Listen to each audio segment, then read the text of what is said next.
समय सबका आता है, कल किसी और का था, आज हमारा है।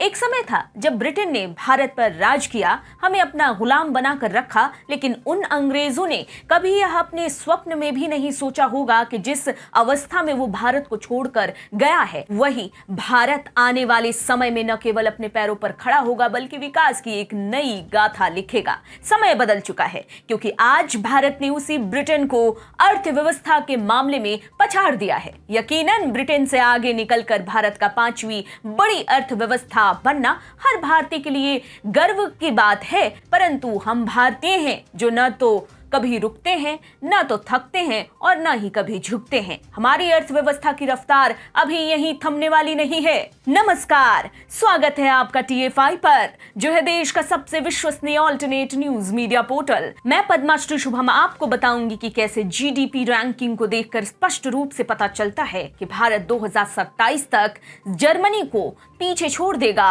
और 2029 तक जापान को हरा सकता है। आगे बढ़ेंगे, लेकिन उससे पहले अगर आपने हमारा चैनल अभी तक सब्सक्राइब नहीं किया तो जल्द कर लें। अगर आपको ये वीडियो पसंद आया हो, हमारा काम और विचार पसंद आ रहा है, तो हमारे वीडियो को लाइक कर लें। भारत ब्रिटेन से आगे निकलकर दुनिया की 5वीं बड़ी अर्थव्यवस्था तो बन गया, परंतु हमारा लक्ष्य केवल यहीं तक सीमित नहीं है। वो दिन अब ज्यादा दूर नहीं दिखता जब अर्थव्यवस्था के मामले में भारत दुनिया में तीसरे स्थान पर पहुंचने वाला है। जी हाँ, जर्मनी और जापान को पछाड़कर दुनिया की तीसरी बड़ी अर्थव्यवस्था बनने की राह पर भारत तेजी से आगे बढ़ रहा है। अगर ऐसा ही चलता रहा तो भारत वर्ष 2027 तक जर्मनी और 2029 तक जापान से आगे निकल जाएगा और विश्व पटल पर एक नया कीर्तिमान स्थापित करेगा। यानी अर्थव्यवस्था के मामले में तीसरे स्थान पर पहुंचने के लिए अब केवल हमें कुछ वर्षों तक ही इंतजार करना पड़ सकता है। ऐसा हम यूं ही नहीं कह रहे, बल्कि स्टेट बैंक ऑफ इंडिया ने अपने एक रिसर्च पेपर में इस संबंध में बड़ा दावा किया है। SBI के अनुसार वर्ष 2014 के बाद से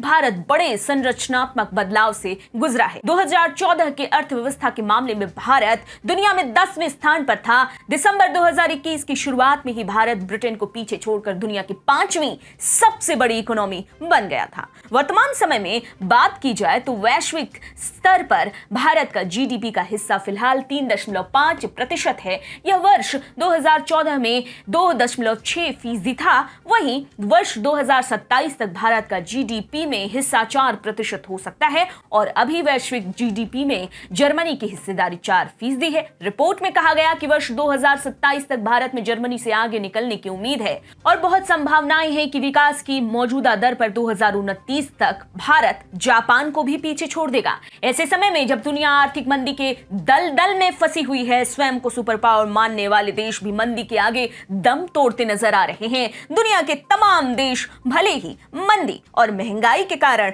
परेशान हो, तब भी भारतीय अर्थव्यवस्था तेज रफ्तार से आगे बढ़ती चली जा रही है। हाल ही में पहली तिमाही के आंकड़े जारी हुए थे, जिसमें भारतीय अर्थव्यवस्था ने 13.5% की दर से वृद्धि की। संभावना है कि मौजूदा वित्त वर्ष में भारतीय अर्थव्यवस्था दुनिया में सबसे तेज रफ्तार से आगे बढ़ेगी। वित्त वर्ष 2023 में भारत की GDP विकास दर 6.7% से 7.7% तक रहने के अनुमान लगाए जा रहे हैं। रिपोर्ट में कहा गया कि हम यह मानते हैं कि विश्व में अनिश्चितताओं के माहौल के बीच भारतीय अर्थव्यवस्था के लिए 6 से 6.5% की वृद्धि न्यू नॉर्मल है। अर्थव्यवस्था के मामले में देखा जाए तो अभी केवल हमसे आगे अमेरिका, चीन, जापान और जर्मनी ही खड़े हैं, परंतु तमाम देश कोरोना के बाद रूस यूक्रेन युद्ध के कारण प्रभावों का असर झेल रहे हैं। अमेरिका, यूरोप से लेकर चीन और जापान जैसे देशों के लिए अभी अच्छा समय निकट नहीं दिखता। चीन का आज जो रवैया है,